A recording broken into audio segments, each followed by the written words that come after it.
عمار خان ناصر کو بات نہیں کرنے دیں گے۔ نفسیات کا علم انسانی رویوں کے مطالعے کا نام ہے۔ ماہرین نفسیات سمجھتے ہیں کہ تعلیم، خاندان، معاش اور سماجی حالات وہ عوامل ہیں جن کا اثر انسان کے انداز و اطوار اور فکر و عمل میں ظاہر ہوتا ہے۔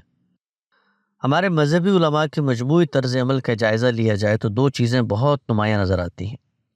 ایک چیز اپنی بات منوانے کے لیے تحکم کا رویہ ہے، اور دوسری چیز لوگوں کے بارے میں حکم لگانے اور فیصلہ صادر کرنے کا جذبہ ہے۔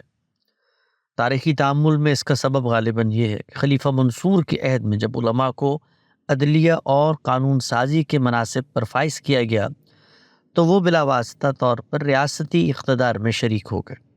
اسی سے ان کے اندر لوگوں کے فکر و عمل پر اپنا تسلط قائم کرنے کا رویہ پیدا ہوا۔ چنانچہ وہ اپنی ہر رائے کو حتمی، ہر قول کو فیصل اور ہر فیصلے کو حرف آخر سمجھنے لگے۔ اگر کوئی ان کے نقطہ نظر سے اختلاف کرتا تو اس کی حیثیت باغی، گمراہ اور منحرف کی ہوتی۔ اس کی بات کو دبانا، اسے لوگوں میں ڈسکریڈٹ کرنا اور اسے نمونہ عبرت بنانا حق کی حمایت اور دینی حمیت کا لازمی تقاضا قرار دیا جاتا۔ یہ وہ فکر و عمل ہے جو کم و بیش 1000 سال میں طاقت کے تہذیبی پس منظر سے پیدا ہو کر علماء کی نفسیات کا جزء لا ینفک بن چکا ہے۔ لیکن زمانہ بڑا صراف ہے۔ ستم یہ ہوا کہ جس ماحول نے انہیں یہ رویہ اپنانے کی مہمیز فراہم کی تھی وہ عثمانیوں اور مغلوں کے خاتمے کے ساتھ یکدم ختم ہو گیا۔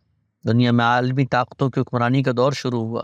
اس کے بعد اب جناب شیخ نہ قاضی القضات تھے، نہ دربار عالی کی مشیر خاص۔ زندگی کی تلخیاں ان کی منتظر تھیں۔ ان حقائق کے ساتھ جی کر علماء کے پاس یہ موقع تھا کہ وہ غور کرتے کہ دین نے ان پر کیا ذمہ داری عائد کی ہے، اور ان کا مقام ایک ناصح سے بڑھ کر کچھ نہیں۔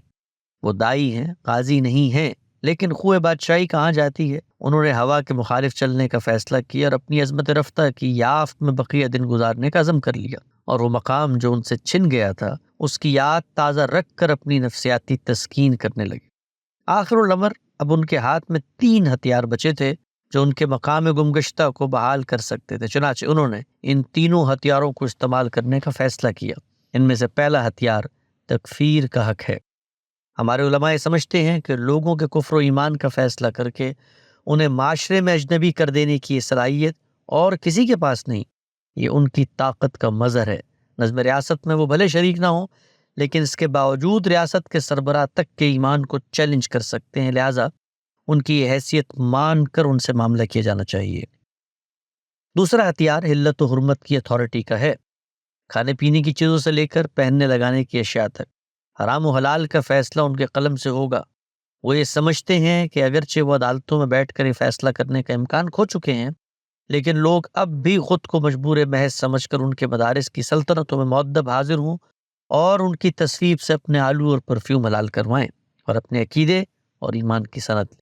تیسرا ہتھیار لوگوں کے تقوی کی پیمائش ہے، ان کی دینی حیثیت کی تعیین اور ان کے راسخ العقیدہ ہونے اور ان کے مذہبی تشخص کا تعین ہے۔ علماء یہ سمجھتے ہیں کہ وہ لوگوں کے دینی فہم اور ان کے عقیدہ و ایمان کو چیلنج کر کے یہ باور کرا سکتے ہیں کہ یہ نہایت کمزور مسلمان ہے، لہٰذا ان کی صحیح بات بھی بے وزن ہے۔ وہ نماز میں صحیح ہاتھ باندھنے کی تفتیش ہو یا قرآن کی تلاوت میں غننے اور سکتے کی غلطیاں نکالنے کی کوشش، داڑھی ناپنا ہو، گستاخی کا کوئی الزام لگانا ہو، یا پھر مغربی فکر سے مروب ہونے کا طعنہ دینا ہو، یہ وہ ہتھیار ہیں جو ان کی ہیبت کو پورے معاشرے پر قائم رکھے ہوئے ہیں۔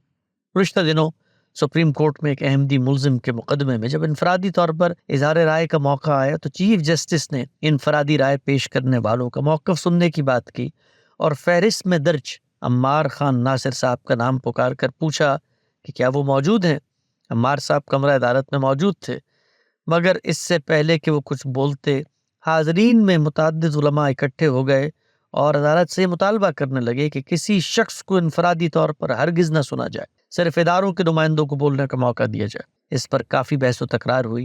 چیف جسٹس کہتے رہے کہ آج ہم سب کو سننا چاہ رہے ہیں، لیکن مذہبی نمائندوں اور بعض وکلاء کا یہ موقف تھا کہ اس سے فیصلہ متنازع ہو جائے گا۔ بالآخر چیف جسٹس نے پوچھا کہ پھر آپ حضرات اس سے متفق ہیں کہ ہم کسی بھی انفرادی رائے کو موقع نہ دیں؟ علماء نے اس بات میں جواب دیا اور کہا باقی افراد کو بھی نہ سنا جائے، لیکن عمار خان ناصر کو بالکل یہ موقع نہ دیا جائے۔ چنانچہ ایسا ہی ہوا۔